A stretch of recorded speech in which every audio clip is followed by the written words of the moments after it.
Bonjour et bienvenue dans Prière Inspirée. Je suis heureux de vous retrouver pour une semaine spéciale où nous allons prier pour les personnes de plus de 60 ans. Si vous avez moins de 60 ans, cette série d'émissions s'adresse également à vous puisqu'il est important d'honorer son père et sa mère, même si vos parents ne sont plus là physiquement. Vous avez certainement des parents spirituels dans le royaume de Dieu pour lesquels vous pouvez prier, mais également vous allez recevoir des conseils et des encouragements pour votre vie, afin que vous puissiez vivre longtemps selon les promesses de la parole de Dieu. Je me souviens, il y a maintenant près de 10 ans, alors que j'étais encore plus jeune qu'aujourd'hui, je commence à méditer sur mon futur, méditer sur ma retraite, méditer sur mes jours futurs et lointains, parce qu'il est important de se préparer pour ces temps. Et aujourd'hui, on va prier pour une bonne santé physique et mentale, mais avant ça, on va parler du fait d'honorer ses parents. La Bible déclare dans Exode au chapitre 20 au verset 12 « Honore ton père et ta mère, afin que tes jours se prolongent dans le pays que l'Éternel, ton Dieu, te donne. » Et cette promesse de la parole de Dieu, elle a continué, elle a été à nouveau dite, exprimée dans le Nouveau Testament. Et en parlant d'honneur et d'honorer ses parents, j'ai ici un livre qu'on m'a donné il y a quelques semaines, d'un ami dont je parlerai d'ailleurs cette semaine, qui est aussi, lui, âgé de plus de 60 ans. Et il m'a offert ce livre qui s'appelle « Ma vie avec Dieu ». Et c'est un recueil de témoignages d'un homme qui a marché avec le Seigneur. Il a écrit ce livre lorsqu'il avait 86 ans. Il a aujourd'hui plus de 90 ans. Et cet homme a marché avec le Seigneur, il s'appelle donc Jean-Peter Schmidt, et il est le papa, si on veut, de l'église Porte Ouverte de Mulhouse. Et il écrit ici, voilà, une petite histoire, c'est un recueil de témoignages. Un jour, je rends visite à un couple très respectable, très religieux, confronté à de graves problèmes de santé et à des difficultés insurmontables. Ils souffrent de dépression et me demandent de prier pour eux. Ils trouvent anormal que tout en respectant Dieu, il n'ait pas davantage d'exaucement. Ils ne comprennent pas que leurs enfants qu'ils ont bien éduqués et qui ont une bonne situation sociale ne s'occupent pas d'eux. Au cours de la conversation, je leur demande « Vos parents sont-ils encore en vie ?» « Oui, répondirent-ils, mais ils vivent en Normandie, nous habitons malheureusement très loin d'eux. Nous avons eu une mutation dans le cadre de notre travail et nous avons été nommés en Alsace. Pensez-vous à leur rendre visite de temps à autre ? Oh, cela fait 30 ans que nous ne les avons pas revus à cause de certains conflits familiaux. » Surpris par la froideur de leur réponse, je leur fais remarquer « Vous savez, mes bien-aimés, on récolte ce qu'on sème. Vous vous plaignez de vos enfants qui ne s'occupent pas de vous, mais vous, en tant que parents, vous leur avez donné le mauvais exemple. Vous vous êtes laissé voler les bénédictions que Dieu promet dans sa parole. Honore ton père et ta mère, afin que tes jours se prolongent dans le pays que l'Éternel, ton Dieu, te donne, afin que tu sois heureux. Nous pouvons accepter ces promesses avec joie, car elles sont pour nous et pour nos enfants. C'est par l'obéissance et la foi que nous les verrons s'accomplir. À l'issue de la prière, ils reconnaissent que ce qui leur arrive est le résultat de leur désobéissance. Ils se disent prêts à tout mettre en règle devant Dieu et devant les hommes. En fin de compte, la Normandie, ce n'est pas le bout du monde. Le plus important est de reconnaître ses fautes devant Dieu et de croire que dans son grand amour, il apportera la solution à nos problèmes et accomplira sa promesse. Si quelqu'un en effet veut voir la vie et voir des jours heureux, 1 Pierre 3, verset 10, qu'il préserve sa langue du mal et ses lèvres des paroles trompeuses, qu'il s'éloigne du mal et fasse le bien, qu'il recherche la paix et la poursuive, car les yeux du Seigneur sont sur les justes et ses oreilles sont attentives à leurs prières. Alors voilà un témoignage qui nous parle du fait d'honorer ses parents. Et pour votre vie personnelle, c'est tellement important d'honorer vos parents. Alors cette série s'adresse particulièrement aux gens de plus de 60 ans et je veux vraiment vous bénir dans le Seigneur. Je suis tellement encouragé de savoir qu'il y a des personnes de 60 ans, 70 ans, 80 ans et plus qui écoutent cette émission et qui sont bénis par cette émission. Je vais donner quelques témoignages cette semaine de gens qui sont touchés par l'émission Prière Inspirée et qui ont plus de 60 ans.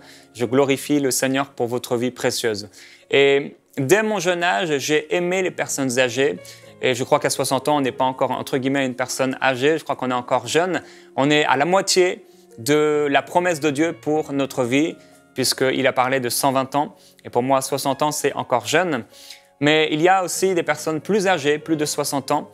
Et je veux vraiment vous bénir. Et dès mon jeune âge, j'ai aimé être avec ces personnes-là, avec ces personnes plus âgées que moi. Et certainement, c'est venu de mon père, qui lui-même aimait beaucoup les personnes âgées. Dans le cadre de son travail, il avait l'occasion d'être avec eux. Et il m'a montré un modèle, un exemple. D'ailleurs, mon père a aujourd'hui 60 ans, plus de 60 ans. Ma maman a 59 ans. et je veux les honorer au nom de Jésus-Christ et honorer leur vie. C'est tellement important. La Bible dit dans Lévitique au chapitre 19 et au verset 32, « Tu te lèveras devant les cheveux blancs et tu honoreras la personne du vieillard. Tu craindras ton Dieu, je suis l'Éternel. » Alors ce sont des choses auxquelles on ne pense pas régulièrement, honorer les personnes âgées. Il y a quelques semaines, il y a une femme dans mon église, une femme très discrète, elle ne parle à personne ou presque, et elle est très discrète, très timide, et le Seigneur m'a mis sur le cœur, offre-lui un cadeau. Et quand on a un cœur pour les personnes âgées, certainement le Saint-Esprit voudra nous inspirer à faire quelque chose pour eux. Et le Seigneur nous attachera à des personnes qui seront d'ailleurs pour nous une bénédiction par leur prière, par leurs paroles, par leur expérience et par leur présence. La Bible dit dans 1 Timothée au chapitre 5, et on va aller dans le cœur du sujet, au verset 1, « Ne réprimande pas rudement le vieillard, mais exhorte-le comme un père, les jeunes hommes comme des frères, les femmes âgées comme des mères, celles qui sont jeunes comme des sœurs, en toute pureté. Honore les veuves qui sont vraiment veuves. Si une veuve a des enfants ou des petits-enfants, qu'ils apprennent à exercer la piété d'abord envers leur propre famille et à rendre à leurs parents ce qu'ils ont reçu d'eux, car cela est agréable à Dieu. La vraie veuve, celle qui est restée toute seule, a mis son espérance en Dieu et persévère nuit et jour dans les supplications et les prières. Par contre, celle qui vit dans les plaisirs est morte, bien que vivante. Donne-leur ces instructions afin qu'elles soient irréprochables. Si quelqu'un ne prend pas soin des siens, et en particulier des membres de sa famille proche, et c'est ce qu'on a vu dans ce témoignage, il a renié la foi et il est pire qu'un non-croyant ou encore qu'un infidèle. Et je veux encore m'adresser à ceux qui ont moins de 60 ans. Occupez-vous de vos parents. Honorez-les autant que cela est possible par vos paroles, par votre présence, par des bénédictions matérielles. Honorez vos parents. Pour être inscrite sur la liste, une veuve ne doit pas avoir moins de 60 ans. Et c'est ici cet âge qui m'inspire cette série de prières. Il faut qu'elle ait été fidèle à son mari, qu'elle soit connue pour de belles œuvres, qu'elle ait élevé des enfants, exercé l'hospitalité, lavé les pieds des saints, porté secours aux opprimés, chercher à faire le bien en toute occasion. Alors ici, dans l'Église, l'apôtre Paul va parler de ces veuves qui aussi ont plus de 60 ans, et lorsqu'elles ont plus de 60 ans, elles étaient inscrites sur une liste. L'Église prenait soin d'elles, surtout si elles n'avaient pas de famille. Si elles avaient une famille, alors l'apôtre Paul encourageait les croyants dans l'Église et dans les églises d'ailleurs, puisque les doctrines, ou plutôt les encouragements qu'il apportait dans les églises ou dans une église, et les apportait aussi dans toutes les églises qu'il pouvait voir, dans les églises qu'il pouvait visiter. Et ici, il y a un de ces encouragements, c'est que les enfants doivent honorer leurs parents, et s'il y a une veuve et qu'elle a moins de 60 ans, ce serait aux enfants de pouvoir pourvoir à ses besoins, surtout qu'à l'époque, bien sûr, une veuve, eh bien, c'était la pauvreté tout à coup qui l'attaquait, pas de mari pour pourvoir à ses besoins, les femmes ne travaillaient pas dans le milieu, on va dire, entre guillemets, séculier, le milieu actif de la vie de tous les jours, mais elles étaient plutôt à la maison, en s'occupant des enfants, etc., exerçant l'hospitalité. Donc c'était un cadre particulier, mais l'honneur reste pour aujourd'hui. Maintenant, après avoir dit ces choses et parlé de cette liste très brièvement, aujourd'hui, on veut prier pour vous qui avez plus de 60 ans, pour une bonne santé physique et mentale. La Bible dit dans Proverbe au chapitre 18 au verset 21, « La mort et la vie sont au pouvoir de la langue. Quiconque l'aime en mangera les fruits. » Et j'ai remarqué dans mon entourage que les personnes qui vieillissent sont souvent des personnes qui vieillissent aussi au niveau de leur confession de foi. Leur foi commence à prendre un coup et parfois nous trouvons plusieurs personnes âgées qui ont une mauvaise confession et qui commencent à proclamer très négativement des choses concernant leur futur. Les gens commencent à avoir 40 ans, 50 ans, et là, ils commencent à entrevoir leur retraite, entrevoir leurs vieux jours, avec une très mauvaise façon de penser. Et je voudrais vous encourager, vous qui avez plus de 60 ans, mais aussi vous qui avez moins de 60 ans, à changer votre confession et votre perception de la vieillesse. En parlant avec quelqu'un un jour, j'encourageais par rapport à entrevoir sa retraite et ses vieux jours d'une bonne façon. Et cette personne, pour elle, la vision qu'elle avait, c'était de finir grabataire, de finir comme une personne incontinent, une personne qui ne pouvait pas prendre soin d'elle-même. Et je dis, mais ce n'est pas du tout la pensée de Dieu qu'il exprime dans sa parole. Et il faut que votre confession, premièrement, soit bien différente que celle de vos amis incroyants, parce que nous avons un Père qui prend soin de nous et notre Père n'est pas le diable. Alors, une chose importante, frères et sœurs, ne confessez pas la maladie, mais confessez votre héritage en Jésus-Christ, confessez votre guérison en Jésus. L'apôtre Paul, à la fin de sa vie, a d'ailleurs dit « Le Seigneur me délivrera de toute œuvre mauvaise et il me sauvera pour me faire entrer dans son royaume céleste. À lui soit la gloire au siècle des siècles. Amen. » Voilà l'apôtre Paul, la pensée de Christ est établie en lui. Il n'a pas une pensée mondaine, une pensée catastrophique, une pensée humaine ou charnelle par rapport à ses vieux jours, mais il sait où il va et il a confiance que Dieu est capable de le délivrer et qu'il le délivrera encore. Et c'est ce qu'il dit dans Philippiens au chapitre 4 au verset 8 lorsqu'il parle de nourrir ses pensées d'une façon divine. Il dit « Enfin frères, nourrissez vos pensées de tout ce qui est vrai, noble, juste, pur, digne d'amour ou d'approbation, de tout ce qui mérite louange et respect. » Et je veux vous encourager, frères et sœurs, vous qui êtes âgés dans le Seigneur, à nourrir vos pensées d'une façon divine. Que la vérité de la parole de Dieu puisse s'implanter profondément dans vos cœurs et dans vos pensées, afin que vous ayez une pensée divine de votre vieillesse. Nous pouvons voir par exemple, on pourrait voir 1 Chronique au chapitre 29 et au verset 28 par exemple, un passage de la parole de Dieu qui nous parle de la vieillesse. Et nous lisons dans ce verset, 1 Chronique chapitre 29 et au verset 28, il est écrit, en parlant de David, « Il mourut dans une heureuse vieillesse, rassasié de jours, de richesses et de gloire. Son fils Salomon régna à sa place. » Voilà donc quelqu'un qui a manifesté, qui a vécu dans les promesses de Dieu.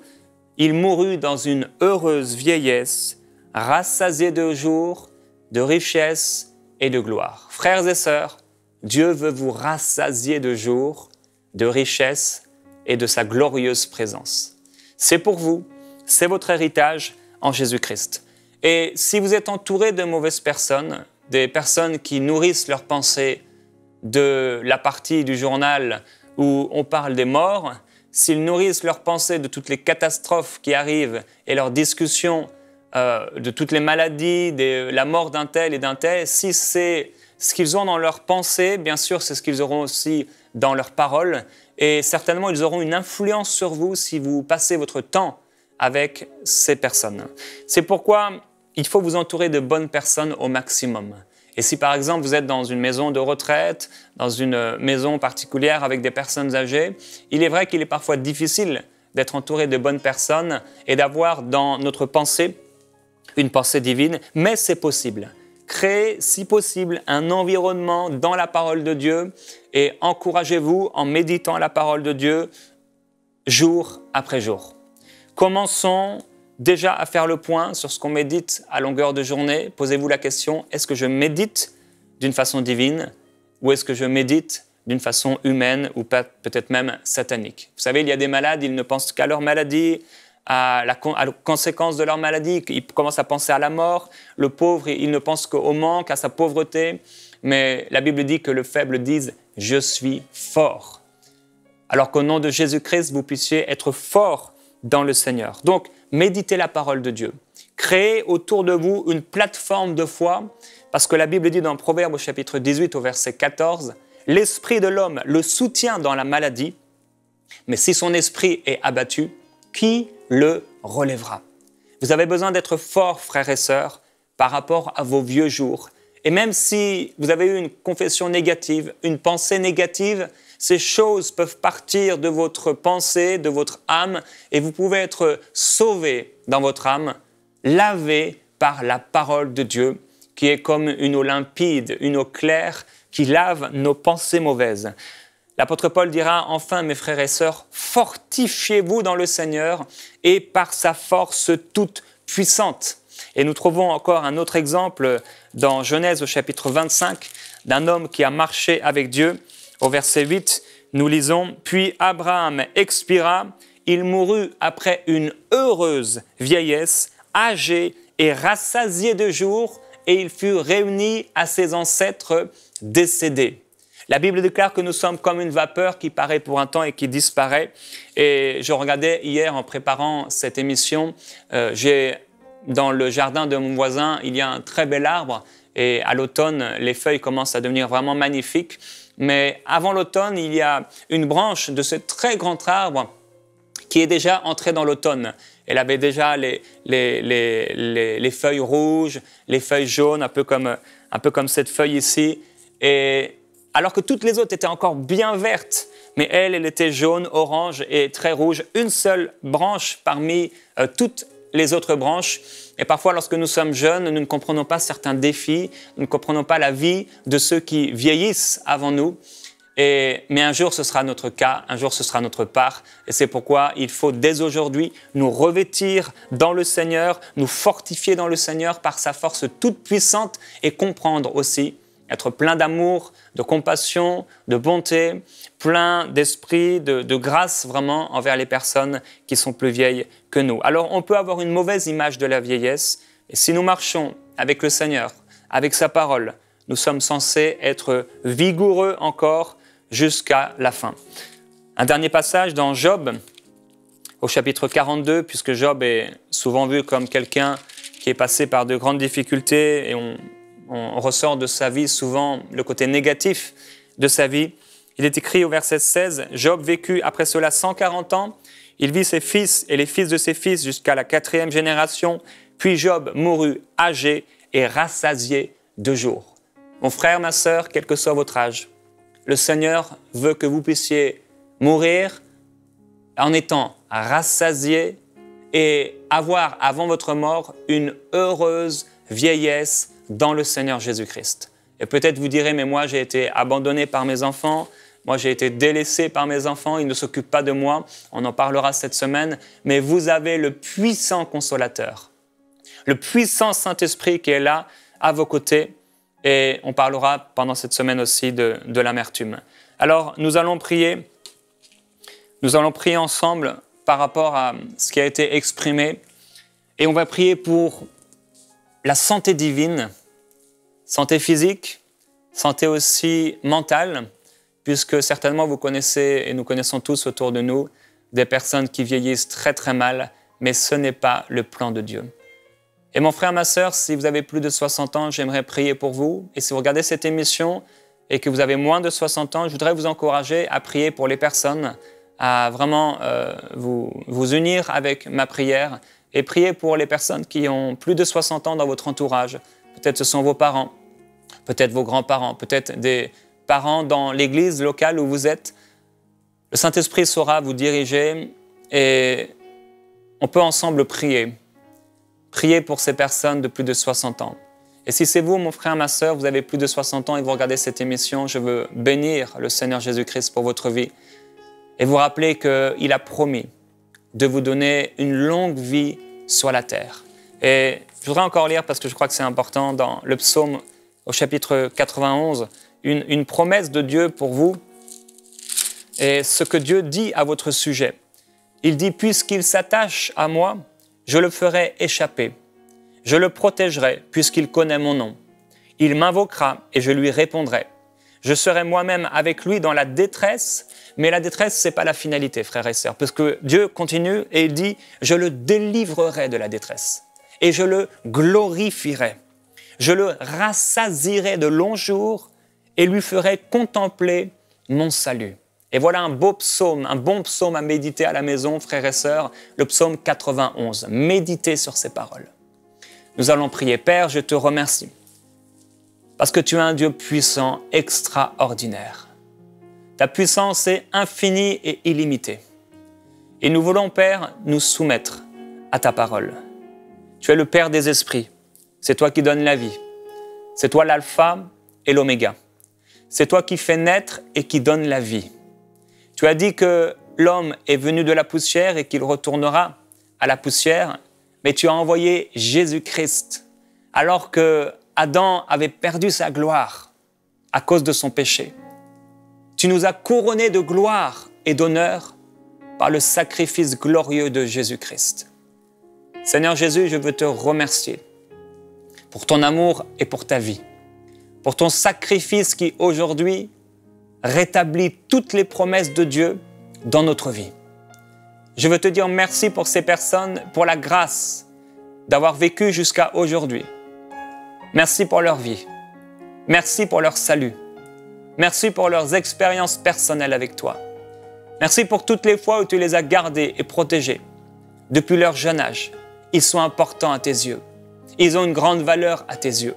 Et même s'ils ont été rejetés, même s'ils ont été abandonnés, comme l'apôtre Paul a pu être abandonné, comme tu as pu être abandonné, Seigneur Jésus-Christ, et comme même toi, Père Céleste, tu as été abandonné tant de fois par l'humanité.